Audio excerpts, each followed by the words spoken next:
What to do, YouTube? This is Acid Root. So I'm going to review Slipknot's 2008 album and fourth album, All Hope Is Gone.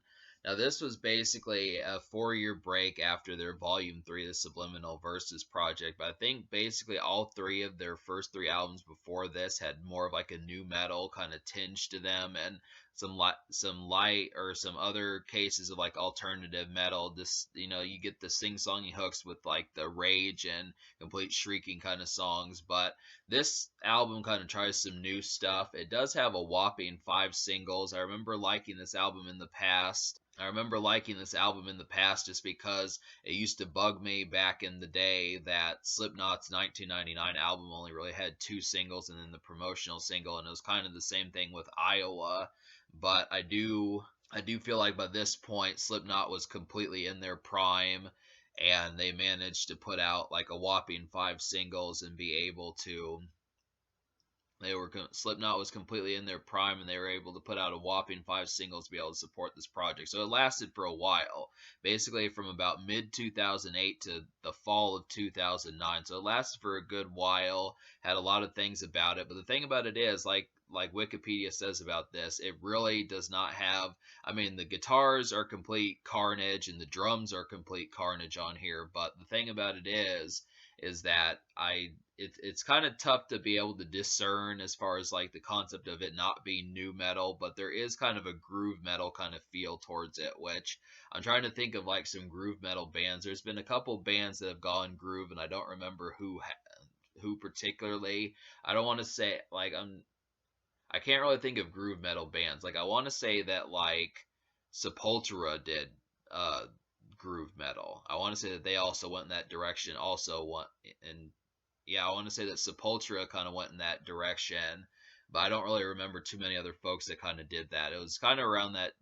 Well, Sepultura did it like in the late 90s, early 2000s, but Slipknot kind of does groove metal. So groove metal, I don't know an overabundance about groove metal. It's kind of a particular subgenre of like metal that has just a lot more, like, I would say, flair and kind of maybe flamboyance about it. I mean, it's not quite death metal, but it's also not like alternative metal where it has kind of more of like the Creed and the uh, Puddle of Mud kind of post grunge type stuff in there, where it has like some of the sing-songy stuff, but just kind of more ferocious guitars. It's just a little bit rougher than metal. I just feel like heavy metal kind of is one thing, but it just has like a little bit more of like a flamboyant flair to it.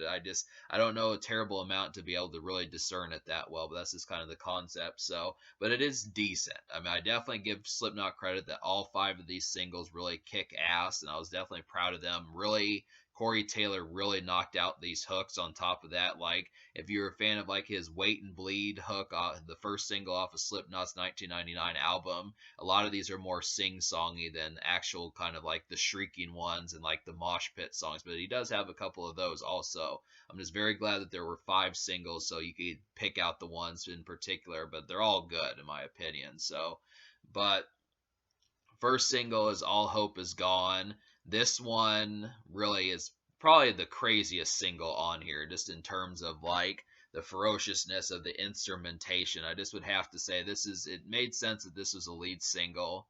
It made sense that this was a lead single. Like in the verses, the drums just go completely bananas. That's just like the whole situation. They go plumb fucking crazy and stuff. It's just nuts how carnage the drums kind of are in the verses, and this has like a real shriek kind of hook. So this is easily a mosh pit song. Just easily, I cannot see too many people not getting crazy to this All Hope Is Gone title track song. It fits that simply. Just really great song.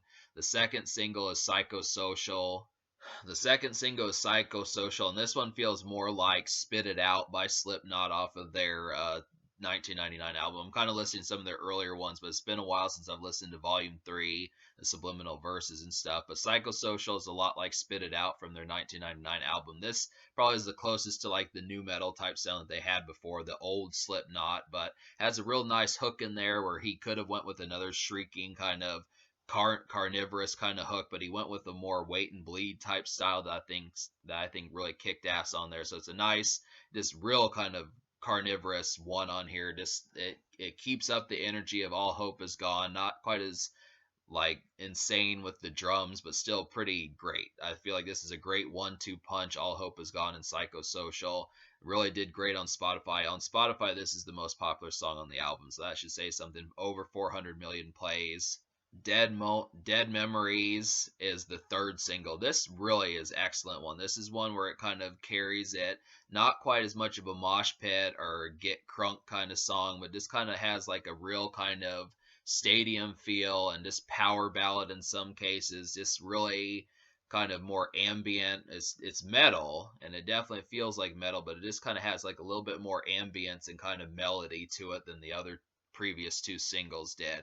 But really, one of the best parts about this song is the hook. Like Corey Taylor really knocked the hook out of the park on this one. This great hook, great kind of catchy, memorable sing-songy hook that goes along with that. And plus, the verses are both energetic enough to where even if it is a power ballad, they do it well. Like Slipknot has a good example of realizing this is probably why they made it to the fifth single, is because even though it was a power ballad and switched the energy from like the up tempo, normal kind of crunk club and just outgoing hits that most rock bands and folks like that usually have, it just managed to do like a different type of single and do it well. So that's pretty good. Sulfur was the fourth single, just to get things back to the kind of carnivorous energy that this album typically has. And this one is very similar to All Hope Is Gone, kind of blended with Psychosocial, and I kind of feel like that's just another hit for them. This all these That's 4 for Slipknot in terms of the singles. Really great. Has another melodic hook from Corey Taylor, just like Psychosocial and Dead Memories. So these are good. I mean, really, you get like the kind of craziness where you're getting Wait and Bleed and Spit It Out kind of in a combination. You're getting Wait and Bleed and Spit It Out kind of in a combination of those two singles, and just being able to really kind of enjoy like the concept of some hit singles that also probably you could hear on the radio. So that's good. 4 for 4.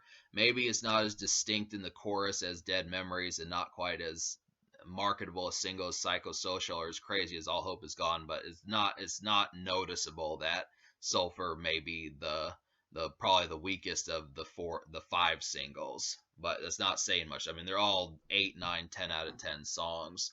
So that's just really kind of the situation. But then Snuff completely changes the energy. This is the fifth single, and this one kind of has like a real kind of ballad kind of feel towards it, where this is not trying to be a metal song, not trying to be mosh pit song, not trying to be like a heavy energy up tempo. But Slipknot really pulled off this hollow, kind of morbidly, kind of down tempo kind of song. It feels so ghostly, just how down tempo and depressed it kind of feels. It's crazy how well they nailed that. It feels perfect for the fall, perfect for the October, November, September kind of year, just like where it is right now. And I wonder how high this song charted, because I would like to hear this on the radio. It's just really great. I definitely feel like the kind of hollow and kind of just like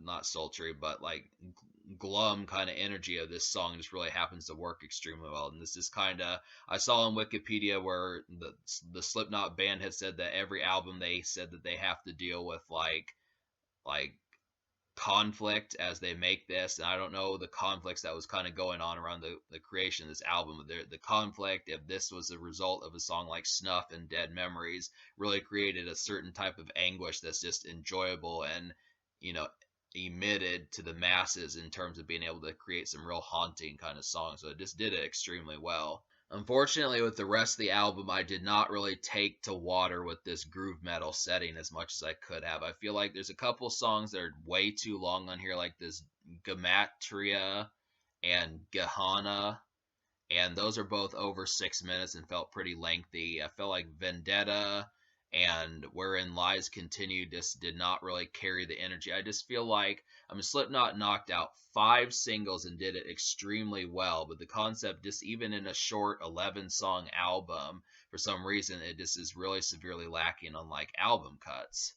This project is severely lacking on album cuts, and I just wonder what happened to the ferocious bite of like albums like Iowa and Slipknot's 1999 album. It just doesn't make sense that they can have like these bona fide hits like Psychosocial and Dead Memories, and then have like some of these plotting kind of over 6 minute songs and lengthier songs that just don't carry the energy as well. I mean, I think maybe the groove metal situation was a good concept, but perhaps they should have kept up with their old style to be able to insert some of that also, just to be able to have like some album cuts. Because I look after it, like there was like songs like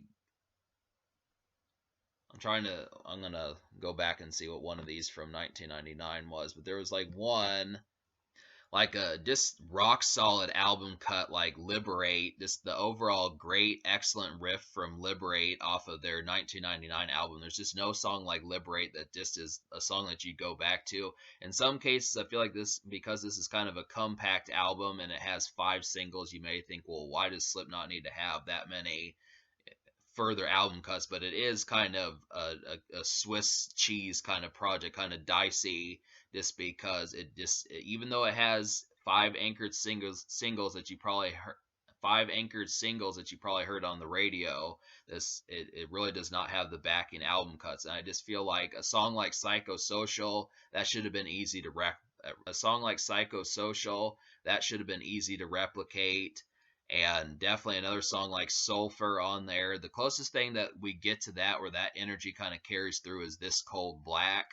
This Cold Black kind of reminds me of a combination of All Hope Is Gone and Sulfur. And that's kind of the concept, where it's just another kind of crazy mosh pit kind of song, but there needed to be more of these. I just feel like the combination of Corey Taylor being able to do like crazy songs with a melodic hook, melodic songs, depressing songs, carnivorous songs, mosh pit songs, all that different stuff.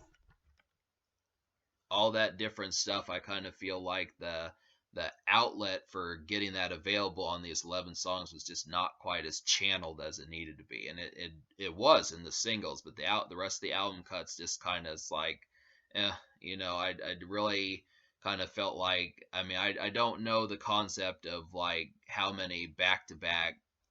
Yeah, it's been a while since I've listened to Slipknot's 1999 album. I remember songs like Surfacing and Liberate and some of those type songs, but I wonder how many album cuts that Slipknot 1999 had. But I want to say it did. I want to say it did have some more. I want to say like Eyeless was another one, but just to kind of say this album just really doesn't have the extra juice to be able to beef it up. And that's just kind of the concept. I mean, you could say, well, it does have 5 singles, and chances are you could hear pretty much all 5 of these at various days on the radio, but it's just solely spearheaded by the strength of the singles.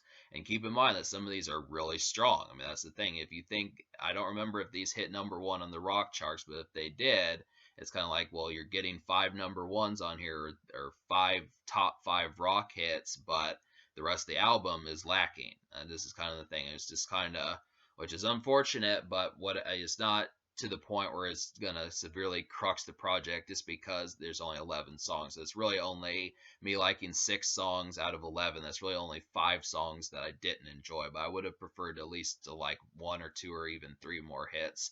But yeah, so the 6 songs I recommend, I'll go ahead and list them for you, would be the singles: Sulfur, Psychosocial, Dead Memories, Snuff, All Hope Is Gone. And the only other single, or the only other song I liked off the 11-song album beyond that, is just This Cold Black.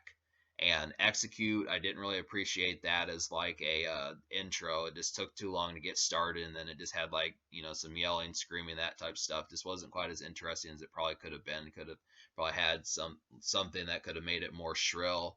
But so yeah, that's the concept. So I'm gonna give this album out of 10 a 6 out of 10. Gets a 6, solid 6. The singles are great. They're definitely, like, if you saw how like astute I was and just overall pepped up and energized about the singles, it's just unfortunate that the rest of the project just doesn't carry that energy. But it is excellent in terms of the sheer singles, just being able to say, hey, there's some social vibes here to be able to talk about. The social score, I will give an 8.5, just because 5 singles is really good, especially Slipknot in their prime, and the fact that they tried some new styles and it worked. And just the fact that it's social, the energy is there. You can hear these songs, they get you cranked, they're perfect to go out to, have a great time. The energy is just high octane, so plenty of moments just to be able to say that to the degree where it actually works. But there's just not a lot to talk about beyond that. So But yeah, in terms of the future, like Slipknot just dropped an album in late September. So they dropped an album in 2022, pretty good. I mean I wouldn't know if it's pretty good because I haven't listened to it yet, but I want to touch base with Slipknot just because I still it's been a while. It's been since 2016 since I reviewed any of their music, but I still rock with them quite a bit. I listened to their 1999 album quite a bit, and maybe not the whole thing, but enough of it, and pieces of Iowa. So it's just kind of the concept. But I do own All Hope Is Gone. I never reviewed. I've owned it for 4, 5, 6 years or more, but I just never threw the rest of the project on this album. But now that I've reviewed it 6 years later, I can finally see some of these songs, and I'm grateful that it took me 6 years to finally do it. But it is a pretty solid album in terms of singles. So there you go.